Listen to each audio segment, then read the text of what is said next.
الحمدللہ رب العالمین والصلاة والسلام علی سید الانبیاء والمرسلین اما بعد فاعوذ باللہ من الشیطان الرجیم بسم اللہ الرحمن الرحیم۔ الحمدللہ الہادی پروگرام میں توبہ کے موضوع پر ہمارا کلام چل رہا تھا اور مختلف آیات کریمہ توبہ کی فضیلت اور توبہ کے جواب میں جو اللہ تبارک و تعالی نے انعامات کا تذکرہ فرمایا وہ ہم آپ کی خدمت میں پیش کر رہے تھے۔ سورہ قصص میں اللہ تعالیٰ نے ارشاد فرمایا، آیت نمبر 67 ہے، فَأَمَّا مَنْ طَابَ وَآمَنَ وَعَمِلَ صَالِحًا فَعَسَىٰ أَنْ يَكُونَ مِنَ الْمُفْلِحِينَ۔ پس بہرحال وہ لوگ جنہوں نے توبہ کی اور ایمان لائے اور انہوں نے اچھے عمل کیے تو ان قریب وہ کامیاب ہو جانے والوں میں سے ہوں گے۔ تو دیکھیے اس میں اللہ تعالیٰ نے توبہ کا فرمایا کہ جنہوں نے توبہ کی، تو وہ لوگ کہ جو غیر مسلمین ہیں خاص طور پہ انہوں نے توبہ کی، وہ ایمان لائے اور اپنے عمل کو اچھا کیا۔ یہ ترتیب تو غیر مسلم کے لیے بنتی ہے، اور اگر مسلمان کے لیے اس کو لے لیں تو وہ لوگ جنہوں نے توبہ کی اور اپنے یقین کو اور پختہ کیا، یعنی یقین ایمان تو پہلے حاصل ہے اور اس کو پختہ کیا اور اچھے عمل کیے تو انقریب وہ کامیاب ہو جانے والوں میں سے ہو جائیں گے۔ اور کامیابی ہے اللہ تبارک و تعالیٰ کی رضا کا حصول، میدان محشر میں سیدھے ہاتھ میں نام اعمال کا مل جانا، پل صراط پر سے آسانی سے گزر جانا اور جنت میں داخل ہو جانا۔ تو سب سے بڑی چیز تو اللہ کی رضا ہے، باقی تمام جو ہے اس کے ہی لوازمات ہیں کہ جب اللہ تعالیٰ راضی ہو جاتا ہے تو سیدھے ہاتھ میں اعمال نامہ بھی ملتا ہے، پل صراط پر آسانی بھی اور جنت میں داخلہ بھی حاصل ہو جاتا ہے۔ اور اللہ تبارک و تعالیٰ کو راضی کرنے کا بہترین طریقہ یہ ہے کہ انسان گناہ نہ کرے، اور اگر گناہ ہو جائیں بتقاضائے بشریت، جہالت میں، نفس و شیطان کے بہکائے میں آ کر، کم ہمتی کی وجہ سے، تو پھر انسان کو چاہیے کہ فوراً سے پیشتر توبہ کا راستہ اختیار کرے، تو اللہ تعالیٰ دوبارہ اس کو اپنی رحمت کی آغوش ملے گا اور انشاءاللہ وہ کامیاب ہو جائے گا۔ سورہ غافر کی ایک آیت اور عرض کرتا ہوں، پھر انشاءاللہ ہم اس طرف آئیں گے کہ ہمیں کس گناہ پر کس طریقے سے توبہ کرنی چاہیے۔ سورہ غافر ہے، آیت نمبر 7 ہے۔ اللہ تعالیٰ ارشاد فرماتا ہے کہ الذین یحملون العرش، بے شک بہرحال وہ فرشتے کہ جو عرش کو اٹھائے ہوئے ہیں، ومن حولہ، اور جو اس کے ارد گرد ہیں، یسبحون بحمد ربہم، وہ اپنے رب کی حمد کے ساتھ اس کی تسبیح بیان کرتے ہیں، جس کو علماء نے فرمایا کہ سبحان اللہ و بحمدہ، وہ اس طرح کہہ رہے ہوتے ہیں سبحان اللہ و بحمدہ، اور یہ بہت ہی زبردست تسبیح ہے اور اس کے بڑے فضائل ہیں، تو یہ بڑا پیارا وظیفہ ہے، اس کو اختیار کرنا چاہیے۔ تو اللہ تعالیٰ نے ارشاد فرمایا کہ وہ لوگ کہ وہ جو عرش کو اٹھائے ہوئے ہیں اور جو اس کے ارد گرد ہیں، وہ تسبیح بیان کرتے ہیں اپنے رب کی حمد کے ساتھ۔ وَيُؤْمِنُونَ بِهِ، اور اللہ تبارک و تعالیٰ پر ایمان رکھتے ہیں۔ وَيَسْتَغْفِرُونَ، اور یہ فرشتے استغفار کرتے ہیں، اللہ سے بخشش طلب کرتے ہیں۔ سوال پیدا ہوتا ہے کہ فرشتے تو معصوم ہیں اور معصوم سے تو کوئی خطا ہی نہیں ہوتی، تو وہ کس چیز پر استغفار کرتے ہیں؟ اللہ تعالیٰ نے خود جواب ارشاد فرمایا کہ وہ استغفار اپنی ذات کے لیے نہیں کرتے ہیں، بلکہ اللہ نے ان کے اوپر لازم کر دیا ہے کہ اپنے حبیب کی امت کے لوگوں کے لیے استغفار کریں۔ تو اللہ تعالیٰ فرماتا ہے کہ وَيَسْتَغْفِرُونَ لِلَّذِينَ آمَنُوا، یہ ان کے لیے استغفار کرتے ہیں جو ایمان لے آئے، یعنی ہم لوگ جیسے نبی کریم صلی اللہ علیہ وسلم پر ایمان لانے والے ہیں، تو عرش کے گرد جو فرشتے ہیں وہ ہمارے لیے دعائے بخشش و مغفرت کر رہے ہیں۔ اور ربنا، اور وہ کہتے ہیں کہ اے ہمارے رب، وسعت کل شیء رحمتا وعلما، تو اپنی رحمت اور علم کے اعتبار سے ہر شے کے لیے وسیع ہو جا، ہر شے پہ وسعت فرما دے، یعنی تیرا علم ہر شے کو گھیرا ہوا ہے۔ وسعت، تیرا وسیع ہے، تو نے یہ وسعت فرما دی ہے کل شیء، ہر شے پر، رحمت اور علم کے اعتبار سے۔ گویا کہ فرشتے کی اقرار کر رہے ہیں کہ اللہ تعالیٰ تو ہر شے کو جانتا ہے، تیری علمی وسعت یہ ہے کہ کوئی تیرے علم سے باہر نہیں، اور تیری رحمت کی وسعت یہ ہے کہ کوئی تیری رحمت سے دور نہیں۔ پھر الفرم کہتے ہیں کہ فاغفر للذین تابوا، اے اللہ تو بخشش فرما دے ان لوگوں کی جنہوں نے توبہ کی، واتبعوا سبیلک، اور جنہوں نے تیرے راستے کی اتباع کی، تیرے راستے کے پیچھے چلے، وقہم عذاب الجحیم، اور انہیں جہنم کے عذاب سے بچا لے، محفوظ کر دے۔ سبحان اللہ، قربان جائیے، اللہ تبارک و تعالیٰ کی رحمت کے گناہ ہم کریں، خطائیں ہم کریں، گناہ کے ذریعے لذت بھی ہم حاصل کریں، خود اپنے شامت اعمال سے اپنے لیے جہنم کے امکانات پیدا کریں، اللہ تعالیٰ کی اتنی نافرمانیاں کریں، اس کے دشمن شیطان کی بات مانیں، لیکن اللہ کی رحمت کے قربان جائیے۔ اگر کوئی اپنے ماں باپ سے اتنی بدتمیزیاں کرتا ہے، ماں باپ کی اتنی نافرمانی کرتا ہے، تو ماں باپ بعض اوقات ناراض ہو جاتے ہیں اور پوری زندگی اپنے اولاد کی طرف رجوع نہیں کرتے ہیں، لیکن اللہ تعالیٰ کی شان بے نیازی دیکھیے اور قربان جائیے اللہ تعالیٰ کی شان بے نیازی کے کہ اس نے ہمارے لیے فرشتے مقرر کر دیے ہیں، اور وہ بھی اتنے مقرب فرشتے کہ جو عرش الہی اٹھائے ہوئے ہیں، جو عرش الہی کے گرد تسبیحات کر رہے ہیں، وہ ہمارے لیے دعائیں کرتے ہیں اللہ تعالیٰ ان کی بخشش و مغفرت فرما دے۔ لیکن اس کے لیے ایک شرط کے طور پہ گویا کہ ایک چیز ذکر کر دی گئی کہ جو توبہ کرے، اللہ تعالیٰ ان کی بخشش فرما دے جو توبہ کرے اور تیرے راستے کی اتباع کرے۔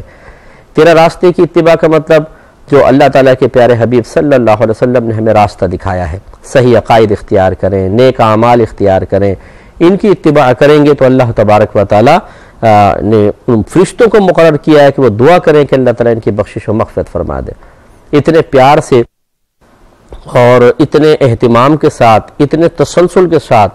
شاید ہمارے قریب ترین دوست احباب، ماں باپ، رشتہ دار بھی ہمارے لیے دعا نہیں کریں گے جتنا اللہ تبارک و تعالیٰ نے ان فرشتوں کو مقرر کر کے ہمارے لیے دعاؤں کے سلسلوں کو جاری و ساری فرما دیا ہے، کیونکہ فرشتے نہ کھاتے ہیں، نہ پیتے ہیں، نہ سوتے ہیں، یعنی ہمارا ذات بشریہ سے پاک و صاف ہے،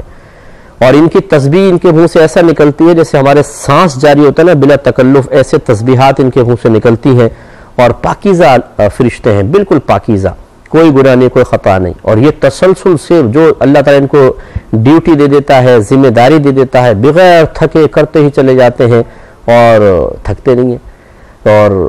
اس میں رکاوٹ پیدا نہیں ہوتی، کوفت کا شکار نہیں ہوتے، اسے چھوڑتے نہیں ہیں، اس سے غافل نہیں ہوتے ہیں، کیونکہ اللہ تعالیٰ نے ان عوارضات سے ان کو پاک و صاف رکھا ہے۔ اس سے ذرا میرے بھائی اور بہن ذرا غور کریں کہ اگر ہم توبہ کر لیتے ہیں تو ہم ان تمام فرشتوں کی دعاؤں کے مستحق ہو جائیں گے۔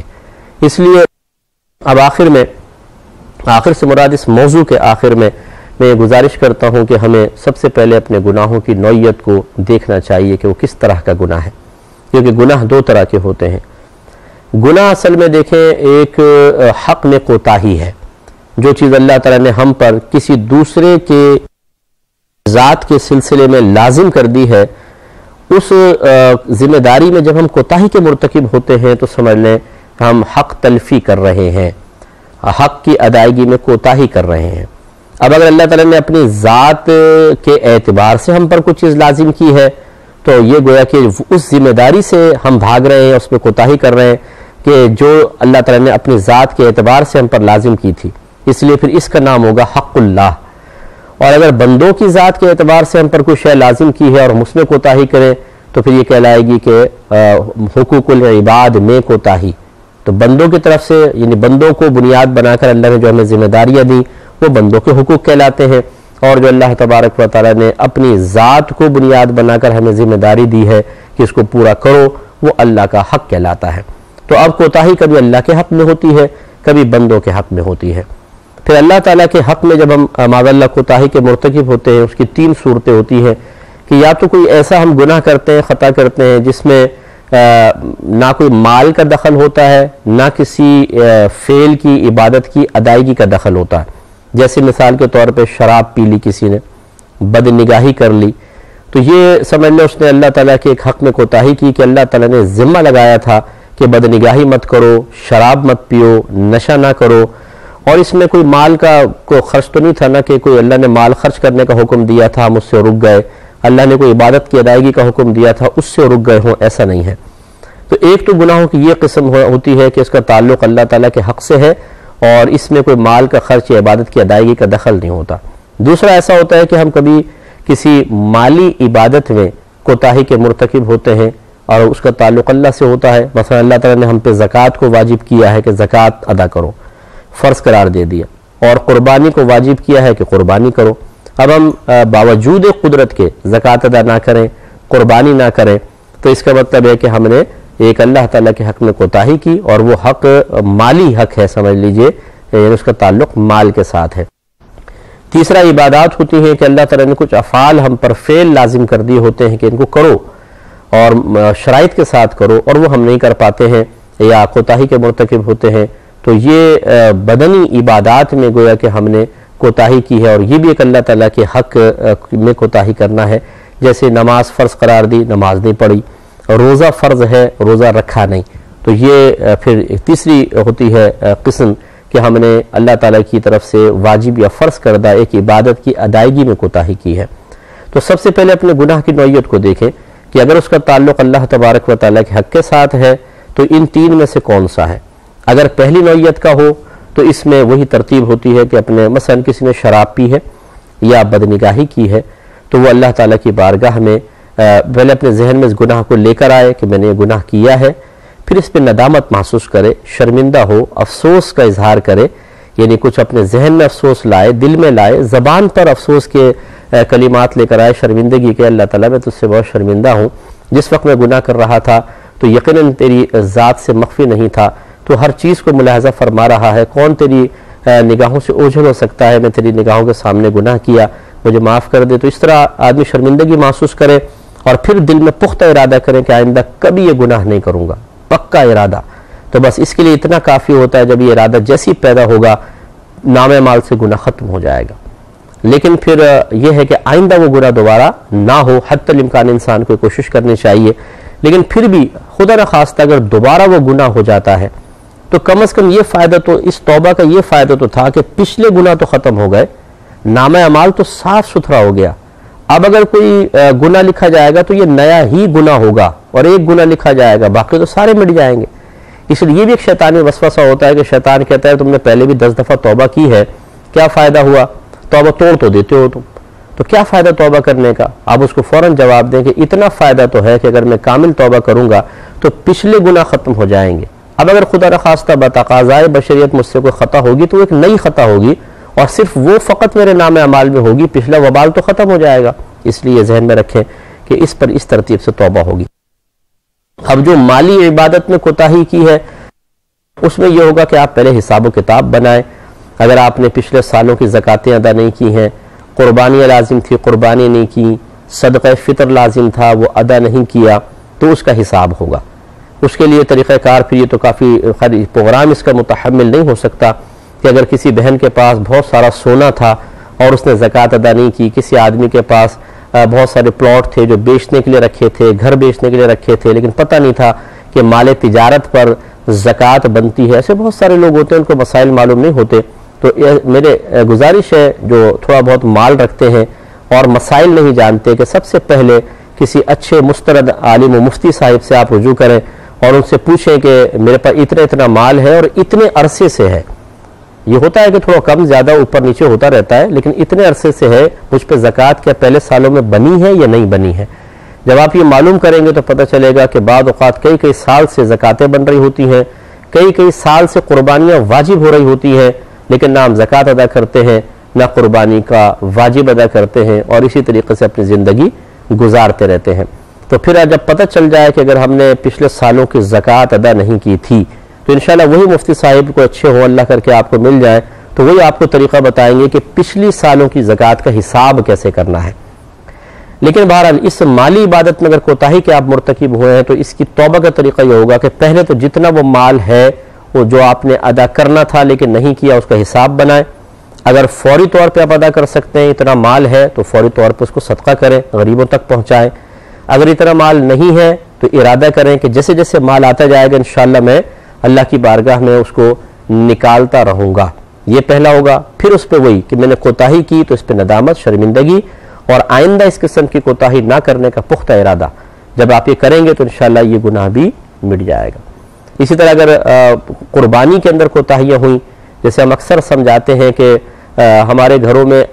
والد صاحب بھی قربانی کر رہے ہیں، کوئی اگر بڑا بھائی گھر کی کفالت کر رہا ہے، وہ کماتا ہے یا کاروبار چلا رہا ہے تو بھائی ہی قربانی کرتے رہیں گے، ایسا نہیں ہوتا ہے۔ اس کا باقاعدہ حساب و کتاب کرنا پڑتا ہے۔ قربانی کے 3 دنوں میں گھر کے جس فرد میں قربانی کی شرائط پائی جائیں اس پہ قربانی لازم ہوتی ہے۔ بعض اوقات ایسا ہوتا ہے کہ یعنی جب آپ شرائط کو جانیں گے تو آپ یہ دیکھیں گے کہ والد صاحب پہ قربانی نہیں بن رہی، بیٹی پہ بن رہی ہے، صرف بیٹی کے اوپر، بعض اوقات بیوی پہ بن رہی ہوتی ہے، بعض اوقات بیٹے پہ بن رہی ہوتی ہے، اور بعض اوقات سب پر بن رہی ہوتی ہے۔ 3 4 5 قربانیاں واجب ہو رہی ہوتی ہیں، لیکن چونکہ ہمیں مسئلہ معلوم نہیں ہوتا کہ بھئی بس ایک ہی جانور لائیں گے، اس کو ذبح کریں گے، تو یہ مسئلہ پہلے معلوم کریں، اس کی شرائط کو جانیں۔ چونکہ میرے پروگرام ان مسائل کے بھی بیان کرنے ہیں، اس لیے میں اجمالی طور پہ ذکر کر رہا ہوں، یہ تفصیل کروں گا تو بہت ہی لمبا ہو جائے گا۔ تو سب سے پہلے یہ آپ یہ بھی کوشش کریں کہ قربانی کی شرائط معلوم کر لیں، اس کے بعد غور کریں کہ یہ شرائط کیا سابقہ سالوں میں ہم میں سے کسی میں تھی یا نہیں تھی۔ اگر ظاہر ہو تو اس کا مطلب ہے آپ پہ قربانی واجب تھی لیکن آپ نہ کر سکے۔ جب نہیں کر سکے تو اب یاد رکھیں قربانی کی قضا ایسے نہیں ہوتی کہ آپ اگلے سال نیا کوئی جانور قربان کر لیں، بلکہ اب تو قربانی کا جتنا پیسہ ہوتا ہے، یعنی ایک گائے کا حصہ کر لیں یا ایک بکرا کر لیں، جتنا پیسہ اس میں خرچ ہوتا ہے وہ صدقہ ہی کرنا پڑے گا۔ تو پھر اس کا طریقہ یہ ہوگا کہ آپ پہلے حساب کتاب کرنے کے بعد جتنا مال آپ کا بنتا ہے کہ یہ واجب الادا تھا قربانی کے سلسلے میں لیکن نہیں کیا، اتنا صدقہ کریں۔ فوری طور پہ صدقہ کر سکتے ہیں، بہت اچھی بات ہے، لیکن اگر فوری طور پہ نہیں کر سکیں تو حساب بنا کے رکھ لیں، جیسے جیسے پیسہ آئے صدقہ کرتے رہیں۔ اور اس کے بعد پھر وہی پروسیس کہ اللہ تعالیٰ کی بارگاہ میں ندامت اور شرمندگی کے ساتھ آئندہ ایسا فعل نہ کرنے کا پختہ ارادہ،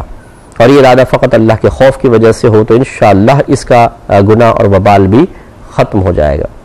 تیسری چیز ہوتی ہے بدنی عبادت پہ کوتاہی۔ جب انسان بالغ ہو جاتا ہے تو شرعی احکام کا مکلف ہو جاتا ہے۔ مکلف کا مطلب کہ جس کو اللہ تعالیٰ کا حکم ماننا لازم ہو جاتا ہے۔ یہ مرد میں عمر ہوتی ہے ویسے تو 12 سے 15 سال کے درمیان، جب لڑکے میں آثار بلوغت ظاہر ہو جائیں، مثال کے طور پر اس کو احتلام وغیرہ ہو جاتا ہے، فرض کر لیں تو وہ بالغ ہو جائے گا۔ لیکن اگر 15 سال تک ایسی کوئی علامت ظاہر نہ ہو تو 15 سال کے بعد تو اس کو بالغ ہونے کا حکم دے دیں گے۔ اور یہ بچی میں یہ عمر ہوتی ہے 9 سے 15 سال کے درمیان، جب کبھی اس کو حیض آ جائے یا بالفرض احتلام ہو جائے تو وہ بالغہ کہلائے گی، اور اگر ایسی کوئی بھی شے ظاہر نہ ہو تو 15 سال کے بعد وہ بھی بالغ ہے۔ باقی اس پہ انشاءاللہ میں کلام نیکسٹ پروگرام میں کروں گا، وقت کم ہے، اگلے پروگرام میں مکمل کر دیں گے۔ وآخر دعوانا ان الحمدللہ رب العالمین۔ میرا رہنما کوئی اور ہے